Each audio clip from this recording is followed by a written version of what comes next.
Alright guys, so in this video or series of videos, we're going to do something that sounds either stupid or crazy, I don't know which, but it's going to happen. We're going to take this truck that should be in a junkyard and get it up to snuff enough where it'll run 1,500 plus miles a week pulling a big gooseneck. So let's kind of go over the truck because it looks pretty rough, to be honest with you. So it's an 01 Chevrolet 2500 HD, as the door says. It's from a local plumbing company, and they like to run stuff just right into the ground, and then when it doesn't run anymore, they send it to auction. So I bought this. I paid what one truck payment would be for the whole truck, and I really was about 3 or 4 days away from going and looking at brand new trucks, and then this one popped up and I ended up getting it. So let's kind of go over it. It's got the 6.0 in it, and I know I've talked a lot of crap in every video about I'll never have one of these again, but this one has a throttle, cable throttle, drive-by cable. I've had 3 of these that were ultra high miles. One had 1.2, one had 648, and the other one had 445,000 miles on it. They ran flawless, and you can rig these things to run. They don't go in a limp mode. They don't do any of that stupid stuff. You can mod them and things and know that, you know, every time you jump in it, it's not going to possibly be its last trip with something stupid electronic. So this one has 357. I think it's the lowest miles out of all of them, and this is the early of these GMT 800s, 99 through 02. So it still has like the old school type wiring, drive-by cable, but you get the LS, which is a whole lot better than the old Vortec with the distributors. The last one I had blew up, in case you were wondering where that one went. So yeah, so this thing's pretty rough, and the more I touch it, the more I find wrong with it. So here's where we're starting. So I already replaced the power steering pump because it was pretty hammered. So the power steering pump was about the same shape as some of my ex-girlfriends. It was just really struggling in life. So it broke the shaft, it ate up this front bearing, and it's pretty well junk. That's why I got the truck. It had no power steering, no brakes, and I guess I thought it was terminal. And I went ahead and replaced it, and that's when I realized, you know, maybe I should document this because this is kind of a crazy idea. Also, I don't know if you can see down there, but there's no belt on the AC compressor, but it functions. It cycles on and off. Everything spins, so I bought a component kit. We're gonna fix that. And we're gonna start up here and work our way all the way back. And when we're done, we're gonna have a pickup that looks like a pickup and not some half-ass utility truck. I know I've talked crap about these in the past and I would never want another, but these are the exceptions. So what you have here is your gateway to high mileage, and that's drive-by cable. I have nothing but issue with these 03 and up Chevys. And I'm gonna be honest with you, they're just big piles of crap, and I will never own another one. Where these, this is my 4th one, and the highest mileage one had 1.2 million on it, and yeah, it had pretty well the driveline been replaced 2 or 3 times over, but it made it to 1.2 million. Another one had 650 on the odometer, and the last one had 445. I don't know what this one has. It's pretty high, but you know, when they can make it that far, that means the rest of the truck and the wiring and everything's got some pretty good engineering in it. As much pain as that may cause you, truck, you're gonna get 1540 or 540 amps oil. I don't know what that's about. Whatever. So someone's done a water pump. I need to do an alternator. I have all the parts on the shelf, and I'm just gonna take you guys with me. Before I get too far ahead of myself, I'll just give you guys a quick walk around. And sorry for the wind. I mean, it's Memorial Day weekend. I'm wearing a jacket, have my hood on, 30-mile-an-hour wind. This Texas Panhandle weather's bullshit. I don't like it. I don't really like the place, but whatever. It pays my bills. I can't complain too much. So I was looking this over. I saw it had some new rotors and new brakes. So I guess mechanically they were taking care of it to get it to run.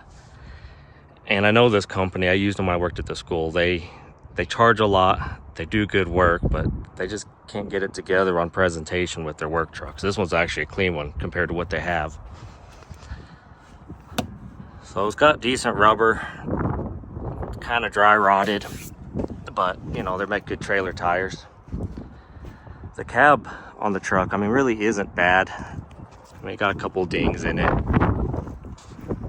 a couple dings in the hood, but that's not going to keep you from going down the road.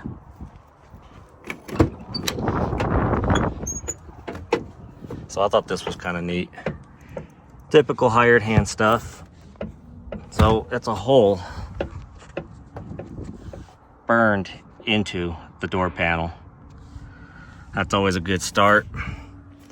I burned that. Surprised it didn't burn the truck down. The last auction, or a couple auctions ago, they had one of these that had caught on fire, and now I'm wondering if it's the same driver. Got the electrical tape steering wheel. We got the meth head special, but they did it this time to the instrument cluster. I don't know how they broke all of that. Gives you an indication how many miles on it. That key is just worn out. We have 352. So this truck hadn't been started in, I don't know, about 4 days. So let's show you how well this thing starts. It just fires right up and shuts off, but I have the MAF sensor and stuff off it, so it's probably all screwed up. But yeah, you just bump of the starter, fires off. The transmission feels tight. You know, obviously the AC doesn't work. The radio doesn't work because there's no wires going to it. So we're gonna have to fix that. You know, the seats look good. It's like I don't know, I guess they kind of halfway took care of it. It still has a headliner in it. Windshield only has one crack. So, you know, we got a good start here. The truck's got solid bones, but you can just tell they didn't take care of it. I need to take this stuff off. I know I'm not bashing that company because, like I said, they treated me real well when I worked for the school. Now the bed doesn't belong on this truck. You can see it's not centered. It's way jacked up.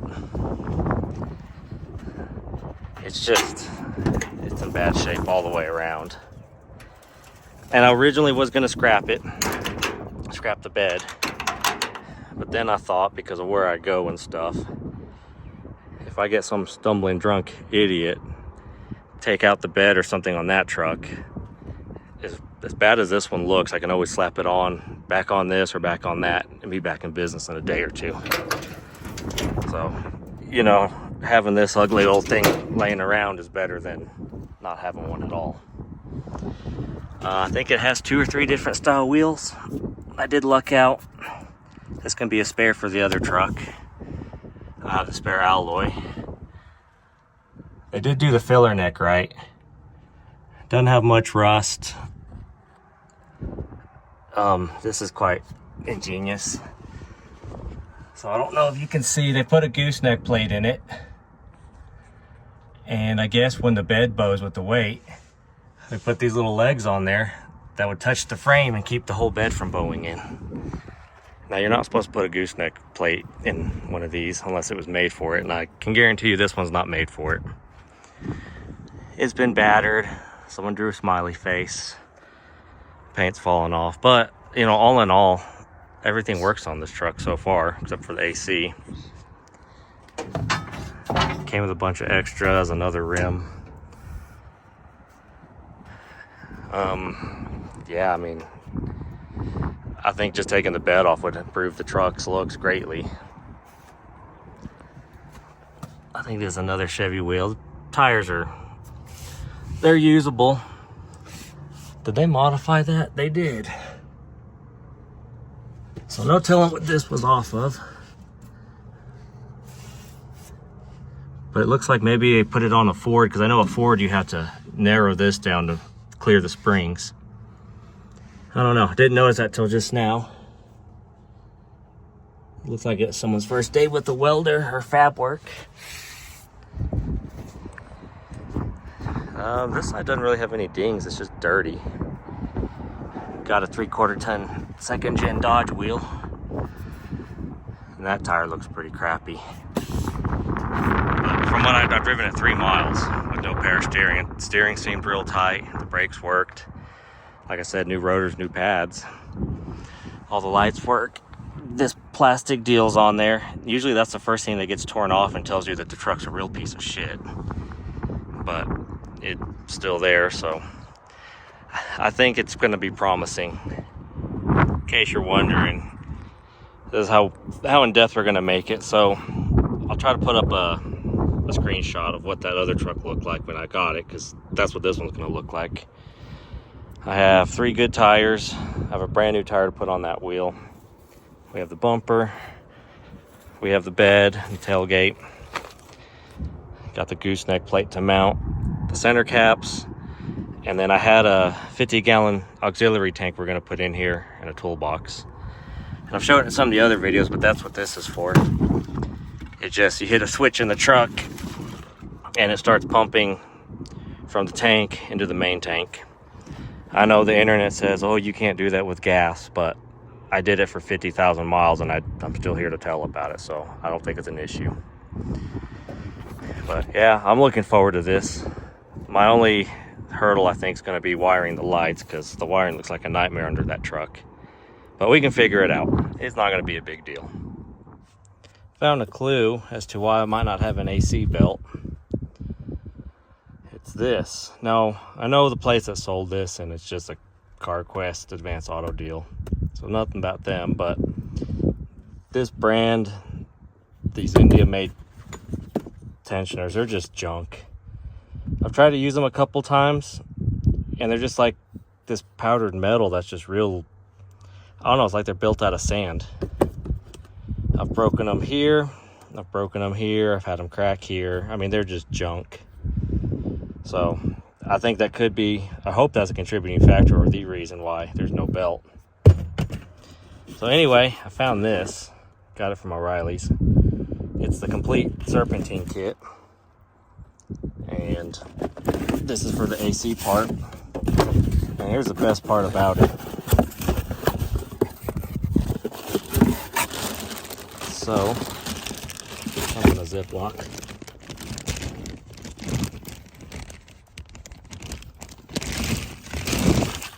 So you get the green, the Fleet Guard, or whatever these are, Fleet Runner belts. Those are pretty good, and this is the best part about it. You get an OEM tensioner, and if it'll zoom, I don't know why it doesn't like to zoom, but anyway, made in Canada. Our Frostback buddies from the north make these, and these are really good quality. Usually the bearing wears out after a few 100,000 and the rest of it's still good. I'm going to throw that in there, and here's a part number in case any of you guys have 99th row 7 or I think 14 Chevrolet. Got it at O'Reilly's. It was like 50 bucks with my account.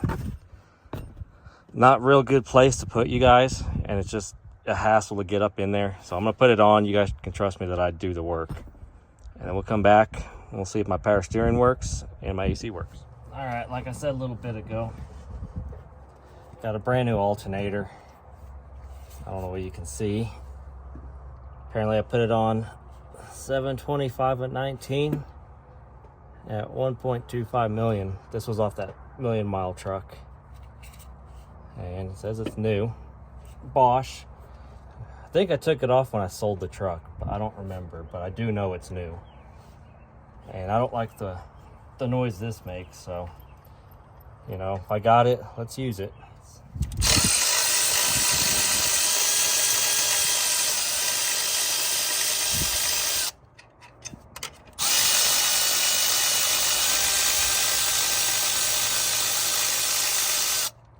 Sounds like my battery's dying.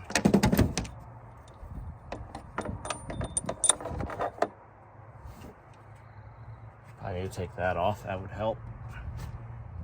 So we're gonna pretend I unhooked the positive.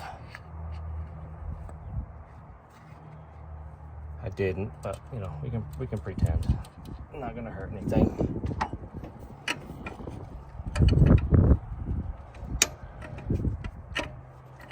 We'll just kind of pry it out.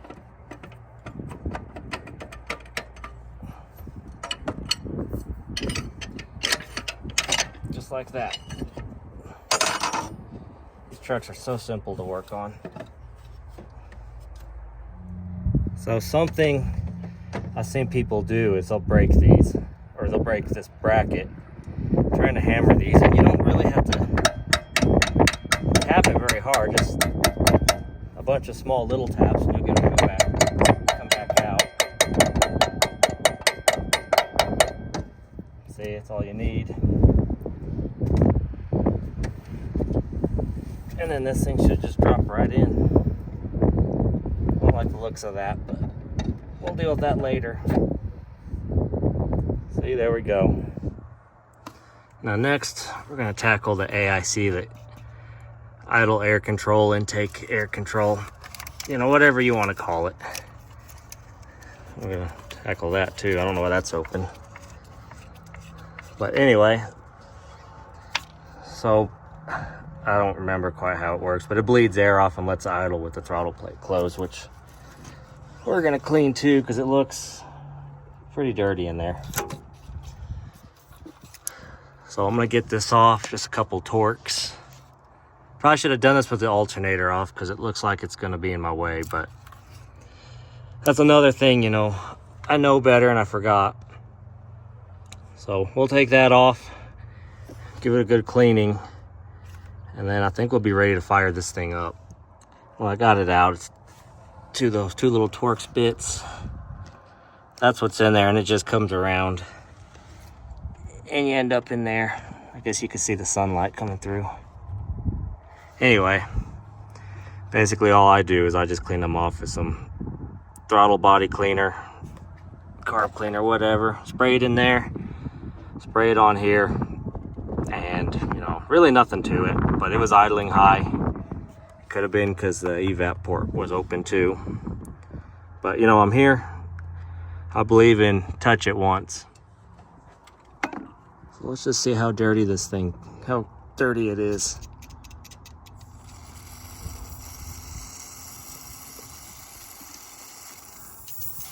I don't like to douse them. I just like to get enough on it to soak it and clean it up. Oh yeah, it's pretty nasty.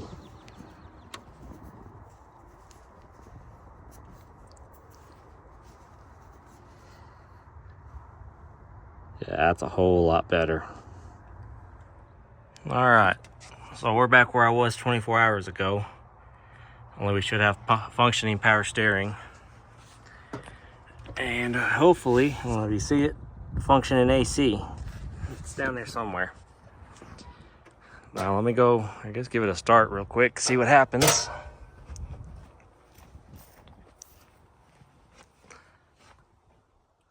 Hope the cat doesn't freak out. So it's gonna run probably kind of choppy because I dumped a lot of that brake cleaner in the intake. And I see, especially the guy in Iowa, I see him use brake clean as starting fluid and he has success, where when I try to use it, it just smothers it out and it doesn't start at all. So we'll see if that's the case this time, but this will probably be kind of hard to start, and then once it's running, it'll be running. You know, I better get the cat out first, because you're gonna freak, aren't you? Yeah. Well, she's still here, so let's see what happens.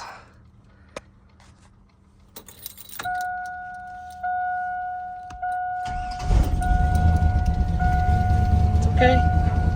Calm down. There we go. Straightened right up. It's idling now. Cool. So we're charging. We got oil pressure. Let's see if we got AC. Bye, kitty.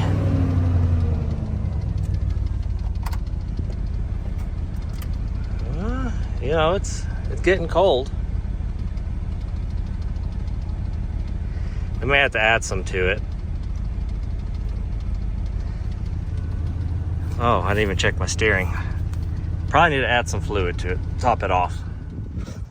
So this got expensive pretty quickly. I'll try to get you in there. I don't know if you can see, but it's hard to see with the camera. But that cover has a big crack in it. And it's just spewing out fluid. But that kind of explains the power steering pump, because usually when the shaft breaks, I can just pull the pulley off. And that wasn't the case on this one. Looks like it was run dry. And if that busted going down the road, and knowing these guys, they don't care about their trucks and they just kept driving it, then yeah, that'd have been the outcome. So I want to get this thing up and going this weekend, so I'll probably just buy the box and a new pitman arm and call it good. I know people are going to say about the reman boxes and this and that, but I don't know. I guess we're going to find out, because that'll be a first for me. We'll get this all cleaned up, get these covers off, and we'll just go from there, I guess. So I got the wheel off, and this was a nice surprise. Well, not really a surprise, but a nice confirmation. This thing's got brand new brakes, brand new rotors. I don't know if you can see right in there, but they're new. Ball joints are tight, so they did take care of it. I think my plan of attack on the steering box is I'm going to disconnect the whole pitman arm from the rest of the steering shaft, the lines, and then these 3 bolts. And I bet I can have this thing out pretty quick. I'm not gonna keep the pitman arm. I'll just replace it, because it's got the little ball on the end. So if I'm gonna mess with it, might as well just fix it, do it right. So here's a new box. It's just a reman from O'Reilly's. We'll try our luck, despite what the internet says, all the doom and gloom. I think it'll be okay. If not, I'll just go exchange it. My dad came by, so I didn't film pulling this out, but he can vouch it literally took me about 15 minutes. And I did cheat. I left the pitman arm on here, popped it off there with the pickle fork, pulled the 3 bolts, the 1 steering shaft bolt and the 2 hoses, and then just dropped it out the bottom. Freaking easy. I think there's a guy on YouTube took an hour or 2, and I don't know what he was diddling around with, but I don't screw around. I learned from flat rate auto tech guys, ex dealership guys, so any shortcut I can take to make it quicker and not screw it up, I take it.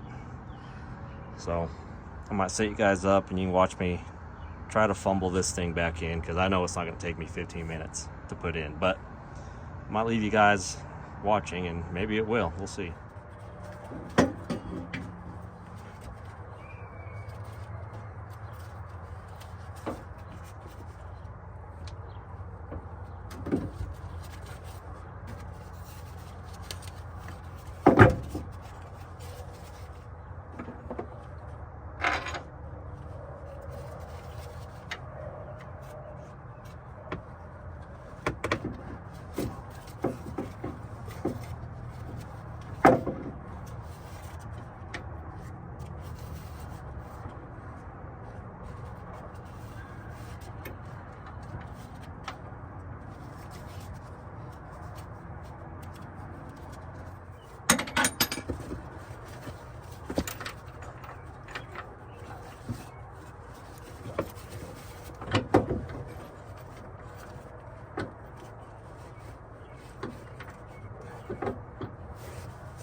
Alright, so it took me an hour to put that box in. And then after that I figured, well, I'll go ahead and put up all the tools and everything. So right now it's 10 o'clock. It's dark. It's really nice out here.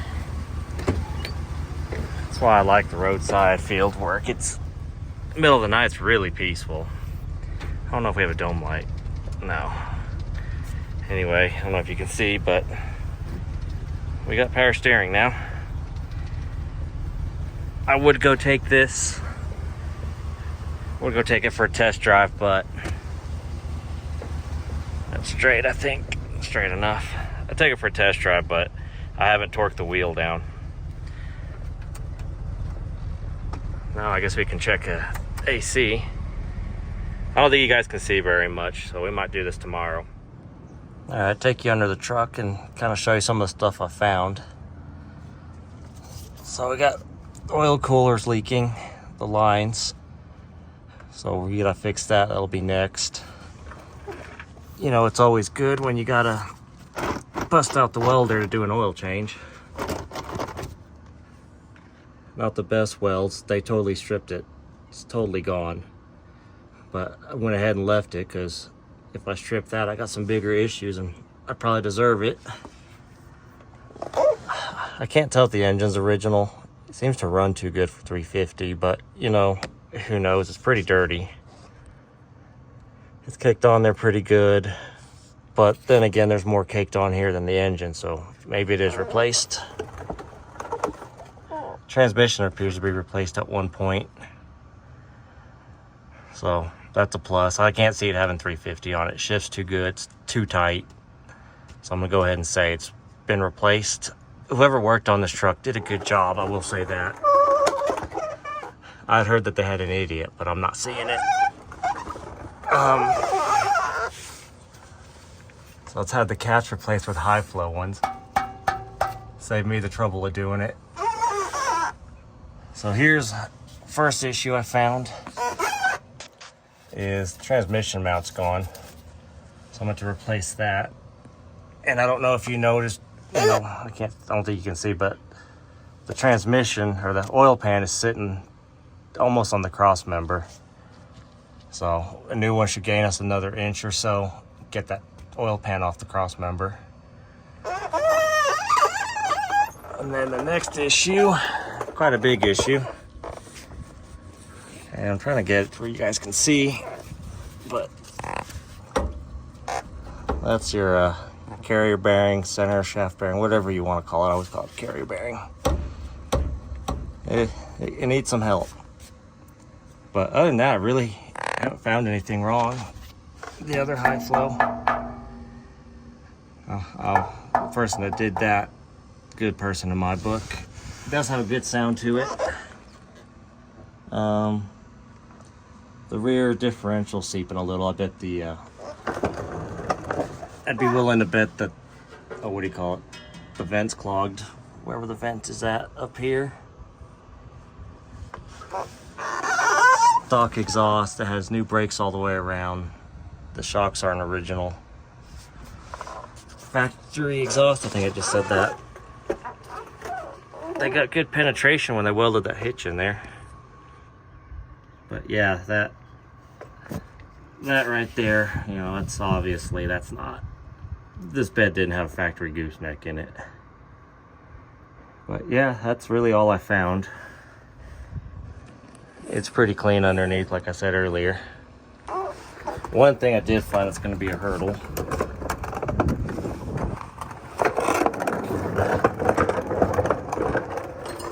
is this.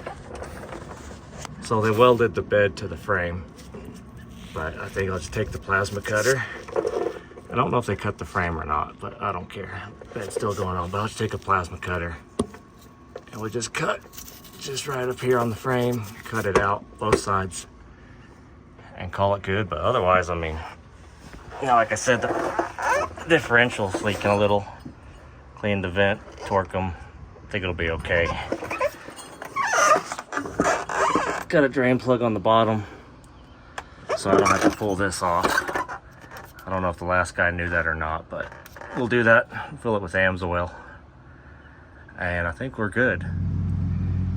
before I show you guys my new oil cooler setup, something you need to remember is I have 200,000 miles worth of using this setup, running this truck just way hard, grossing at least 20,000 pounds, probably way more, with a 30-foot gooseneck, and just not giving a crap. So I have experience, not 16,000 Facebook posts or forum posts or Reddit or whatever the hell, you know, just full of theory and my opinion and what I think is logical. I actually have real world experience. So the only thing I can offer you on this one is, if you do it, use a real good synthetic, like what they would use in racing, like Redline, Amsoil, Schaefer's, whatever. A real synthetic. And I'm sure anyone watching from the oil farms would be like, those aren't real synthetics, but you know, you get the idea. So I know people are gonna hate and tell me, oh, it's bad, it's gonna blow it up, but remember, I actually way overly abuse the truck and use it like a truck, and probably put more miles than most people put on a truck the whole time they own it. So here it is. It's ICT billets, Bluetooth oil cooler lines. Actually, it's just a block off plate. So I do it to every single truck. I think the oil cooler lines on these oil cooler setup is planned obsolescence. I've seen way more of these trucks blown up from bad oil cooler lines than I have a no oil cooler. So there it is. It was leaking from the bottom where it's shiny, and then I guess it was spraying up on top too. But I've never had a problem. 200,000 miles. I'm sure the oil gets toasty and hot, but I don't use oil. I haven't blown up an engine. And to be quite frank, I don't really care. So, freed up a lot of room in here. Looks less cluttered. This should stop a lot of the oil leak. And yeah, I know there's gonna be people that disagree. They're gonna tell me this and tell me that. I think the real engine guys, racing guys, are gonna be like, probably not a good idea, but it'll probably survive, which they do survive.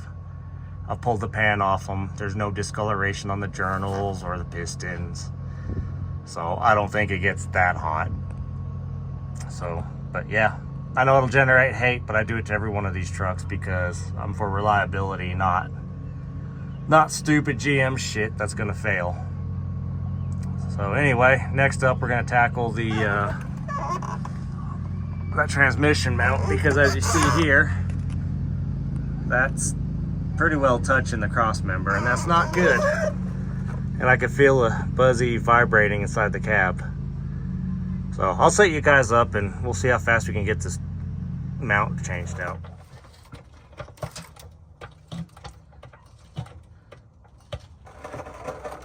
Well, I had a guess, I'd say that was pretty well trashed.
Okay, time for the new mount. So I'll talk more now. So I know it sounds like I have like something against forums and Facebook, and it's not that. I have a problem with people that'll type or talk and they don't have any experience on what they're talking or typing. for the most part. Like the oil cooler, for example, you know, telling people, oh no, you can't do that, they put it there for a reason. Well, have you ran without one and seen the cause and effect? Have you ran without, put a gauge with and without a cooler? You know, give me some facts to back up why it won't work, instead of just, oh, it doesn't work, and be so adamant about it. And you see that on forums a lot. Just people talking and talking, but yet they don't know what the hell they're talking about. They're just assuming, I guess, assumptions. Like I read yesterday, it was on common rail injectors. The guy was saying, oh, well, they shouldn't be more than $300 a piece, and they probably cost $30 to build. And I'm like, dude, you don't think you even know what the hell a common rail injector is and what you're talking about? Because I'm guarantee you there's more than 30 bucks in materials, because they're precision pieces. And it's just stuff like that. It kind of gets on my nerves, because it's like, where do you come up with this delusional ideas where, you know, you're right, you're so adamant about it. So that's my problem with it, you know. Go out and try the stuff first before you knock it and hell-bent about you're right, or who's right and who's wrong. I almost got it.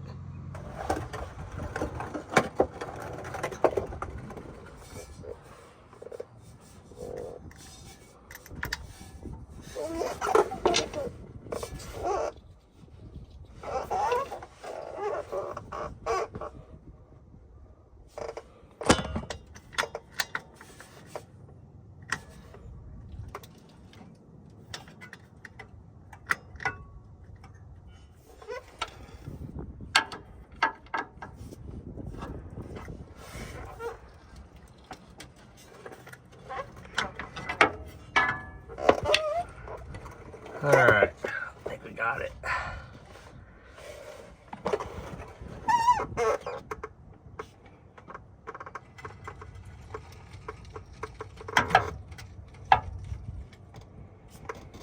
Yep, got it. So here's the old mount. It's in pretty poor shape.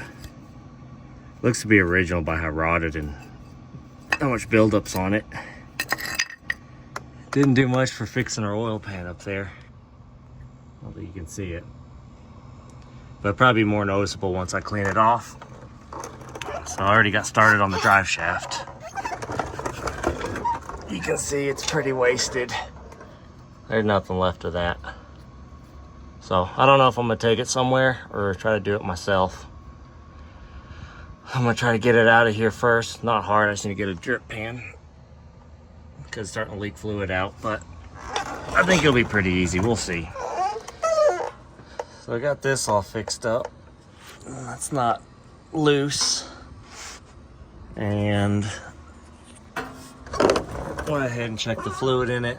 I don't have any AMS oil, so we're not changing it today, but it's full.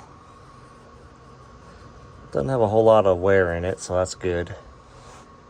Something else I thought that was cool is the title said that these people have put 250,000 miles on it, and if you see that, that's 250,000 loaded miles to really wear that out. So I saw that the truck's missing a couple studs on the exhaust manifolds, so, you know, it's been worked hard. I don't know what's original and what's not on here, because I figured this differential would have more play in it than it does. But overall, I mean, it seems pretty solid. So I'm going to finish up a couple of things under the hood, and I'm going to call this done as far as mechanical. When I pull the bed off, we'll put a fuel pump in it when it's easy. But yeah, so let's go back up to the engine. Next up, we're going to do another mod to kind of make this reliable. And we're going to finish the job of deleting these quick connects, because they like to break, and I've seen them break a lot.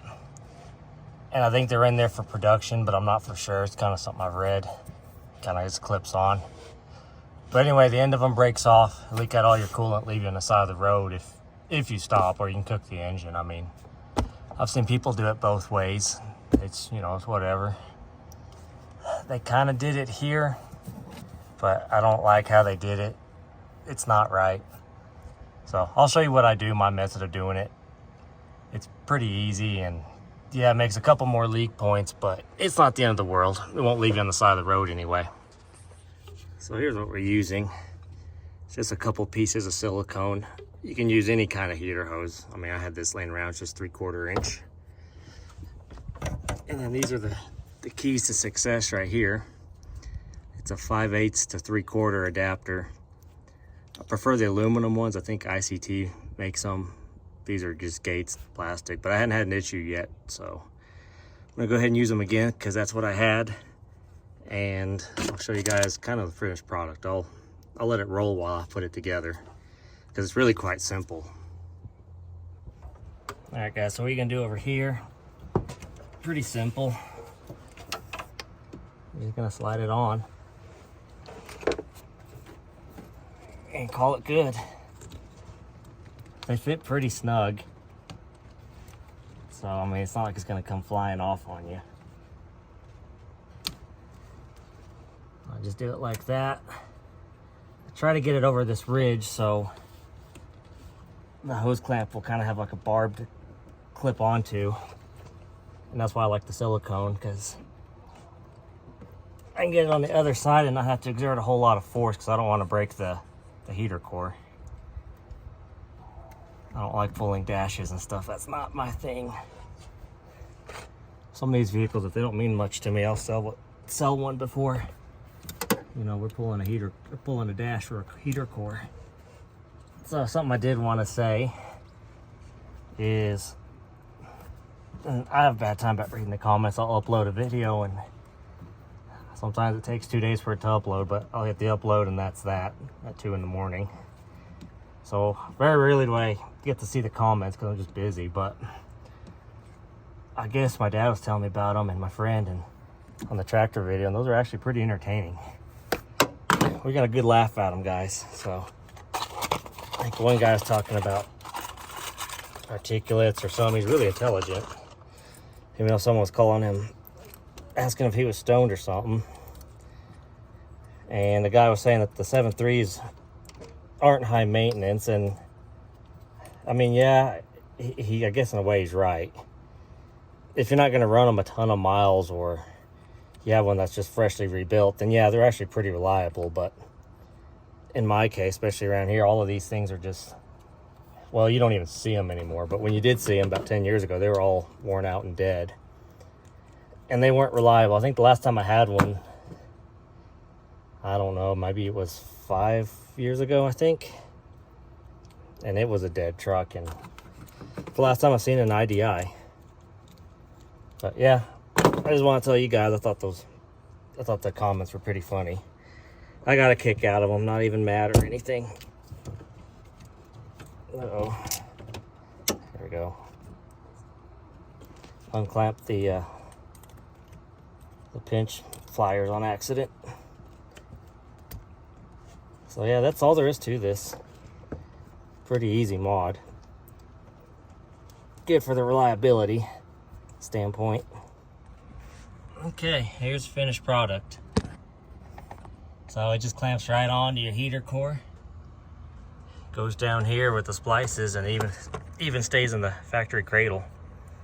Now you really need to have the hose clamps with the liners, or it'll start to flake off like that, but the hose place was closed. By the time I remembered, I didn't have any. So these will have to do. Not the end of the world. They'll work. And it even stays in the cradle. I think I said that. Been a long day and it's like 95 degrees, so bear with me. I think the next thing we're gonna do, maybe, I don't know if we'll film it, but I'm gonna pull a plug, see what they look like. If they're good, leave them. If they're not good, I got a set of NGKs put in it. And then that's it. We can go take her for a drive. Also didn't show you. Got some new wheels on it. And it looks a whole lot better. I haven't driven it yet with these tires, but they got deeper tread. That one's actually brand new.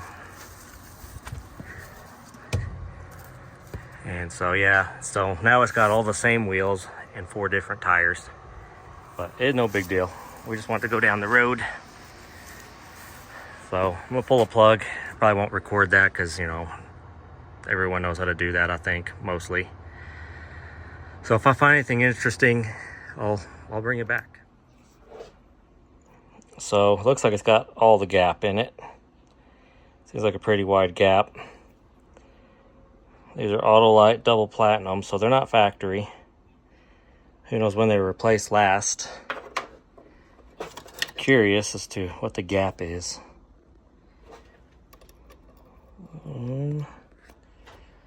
Let's see here. Doing it one-handed. There we go.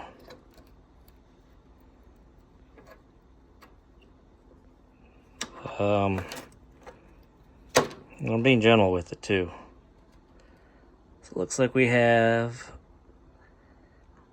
almost double the gap. And it ran pretty good the way it was set, so looks like I'm gonna be doing plugs. I wasn't looking forward to it, but yeah, with that much gap, what I think is running good now should run a lot better when I'm done. Got the plug job done. So they look pretty bad, but you know, I got to thinking, the original gap was I think 60 thousandths on these for the longest time, and then they went down to 40. And if you had them at 60 when you put them in, and then ran them 250,000 because that's what this company put on it, it had 100 when they bought it, then yeah, I could see this being normal. So at first I was like, dang, they got their money's worth. And then I thought, yeah, they already gapped wide to start with, and then you put 200,000 or so on it, then this would be the result. To add insult to injury to the oil cooler delete, I went ahead and put this in there. I had it figure, you know, flush it out before I had to go full synthetic. And this is what caught my eye. The match made in heaven, you know. Same year as me. I think I'll mail it in. I bet I have a better chance of winning it than I do winning the Powerball. So let's go see what this thing does. Hadn't started it since, well, I guess I don't know, since I parked it here.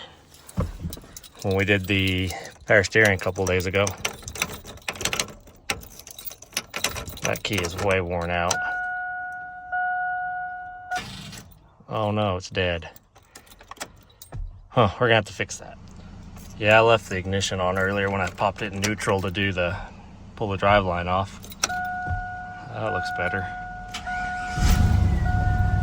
Fires right up.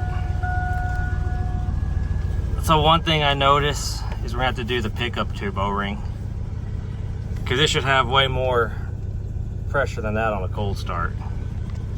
I know this from experience. Luckily it's two-wheel drive, so you know, it'll be real easy to do.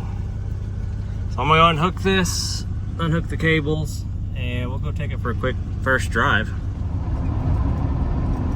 So far so good. All the gauges look good.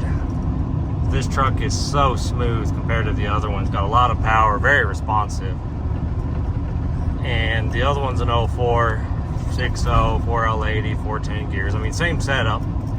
And it's just an absolute dog compared to this, and it was when I had 50,000 when I bought it. So I don't know if that's nature of the beast with those, because I know they're different, or there's something wrong with it, but this one just pulls hard. Steering wheel's a little bit off. I don't know about that. If you're Texas drivers doing Texas things, we'll just turn in front of someone. Anyway, I'm about to hit the road and see what this thing does at 70, because I've never taken it 70. In fact, this is the furthest from home it's been, I think. Other than, you know, just cruising the neighborhood.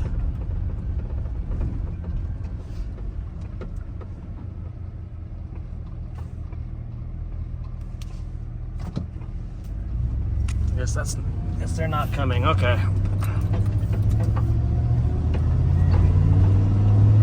Got a good sound to it too. I think that's an exhaust leak in the pipe before the muffler, but you know, I might leave it too because I like the rumble, and there's no drone. So yeah, I mean it drives. Everything's where it should be. Transmission shifts really good. Got a little bit of a shake. I don't know if it needs shocks or probably one of the tires I mounted on. I didn't balance them. Get some more speed up. Oh yeah. I mean, I need to go get the tires balanced, but other than that, this thing is great. I think the cruise control works too. And we're going against the wind.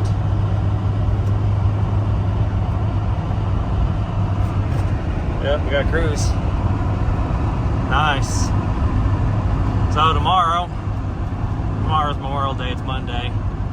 We are gonna take the bed off, put a fuel pump in while the bed's off, and then slap the regular bed on and the tank and everything.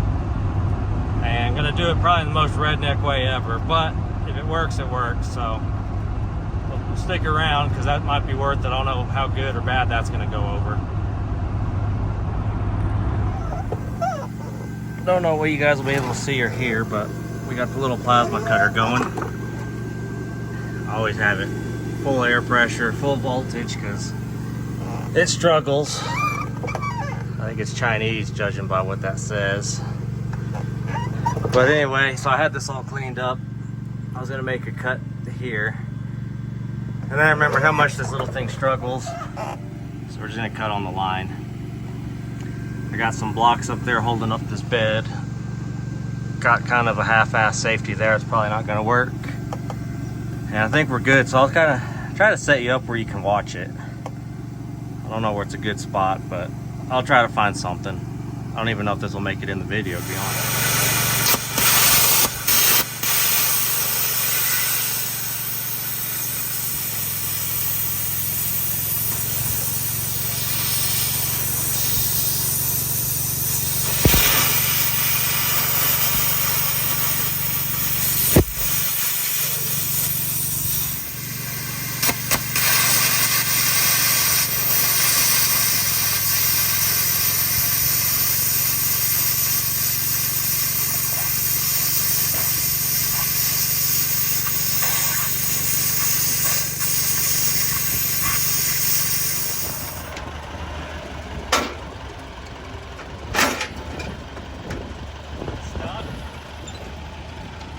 Can't tell.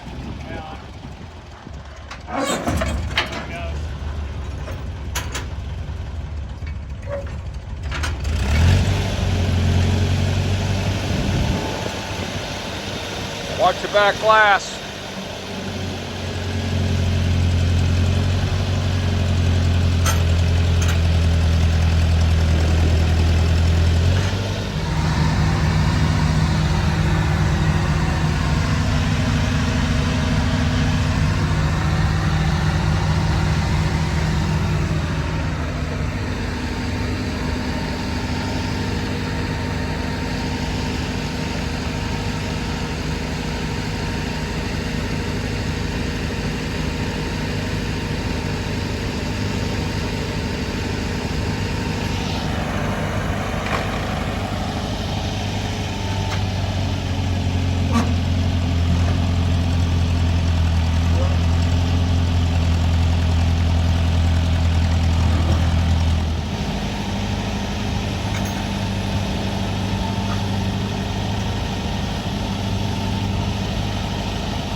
sketchy stuff to save the color. You know that? Yeah.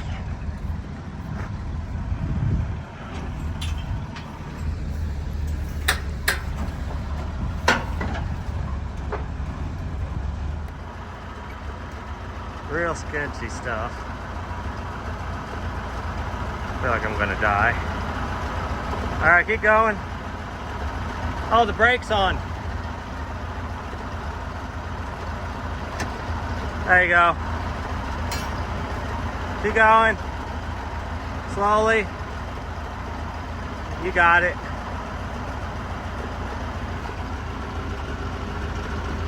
That wasn't so bad.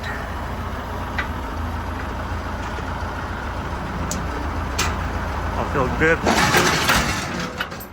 Feel good when it's on the ground. All right. Mission accomplished.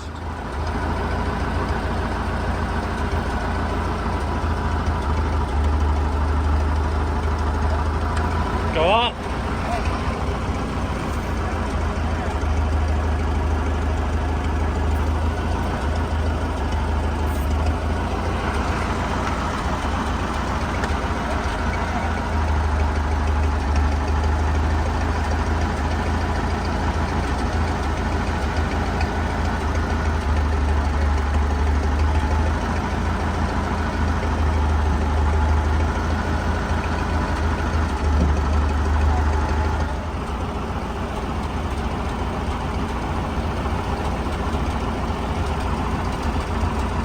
There you go, forward.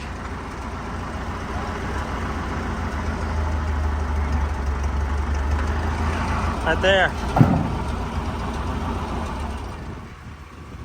Well, here's a mostly finished product. I, for the most part, met my goal about getting it done over Memorial Day weekend. It's Tuesday afternoon now. I'd say it came out really well. I bet I could triple or quadruple my money versus what I paid for it, just by the looks. The bed kind of looks funny on it, but that's because the cab mounts have kind of settled, and I don't think that doesn't have mounts. But, you know, it's little stuff we'll fix in the next video.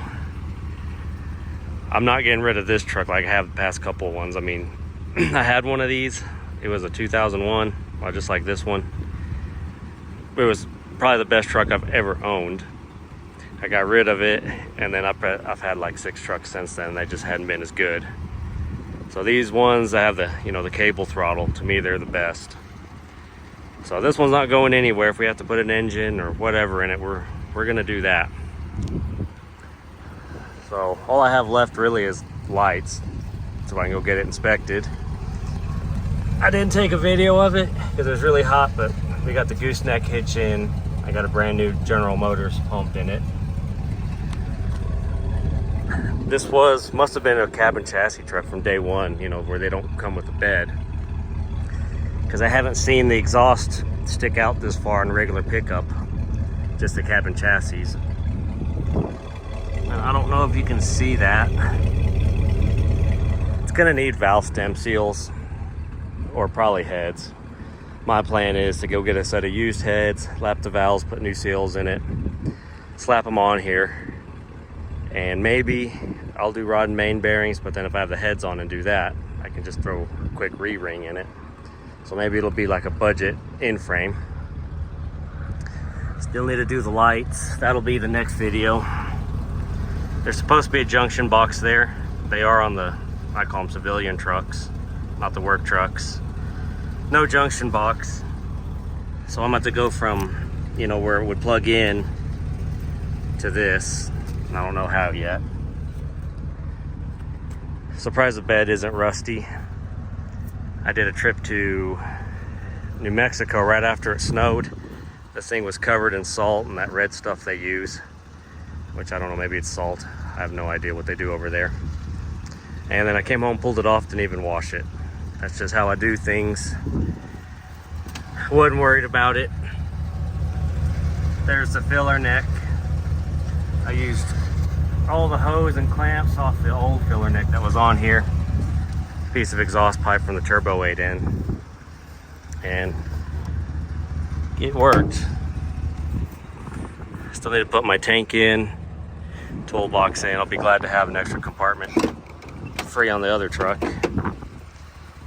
We'll tackle this next. I got most of the parts and pieces. I might need to go to U-Pool and get the rest of them because I can go in there, get all the small stuff, everything I need cheaper than piecemealing it off eBay. Also need door pins. I need to figure out how to get that off. And those guys, I mean, like I said earlier, they treated me real good when I worked at the school. I have no complaints, other than their trucks look like hammered crap, but that's okay. So yeah, I'm really happy. I'm excited to get this thing on the road and drive it and pull that beast, because that's what it's pulling, to go get auction stuff and customer cars.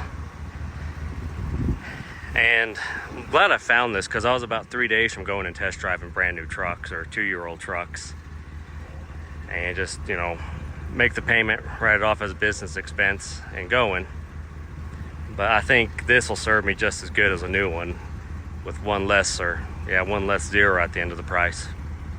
I think when I'm all said and done, I think I can have this for under $5, and that's, you know, after I fix the smoking issue, if like a transmission or something major doesn't crater. And I am going to keep this around because the other truck will become a parts truck for this once I get another service truck. So this will be, unless I find another 99th Road 2, this will be the last GM truck that I buy, and it'll be all Ford, Dodge, and Yoda after that. So anyway, this video has been an hour long. I hope you guys enjoyed it. Hope you guys stick around for the next video where we do all the finishing touches on this. And I enjoy the comments and appreciate you guys watching and commenting, taking the time to do it. So we'll catch you on the next one. Thanks for watching.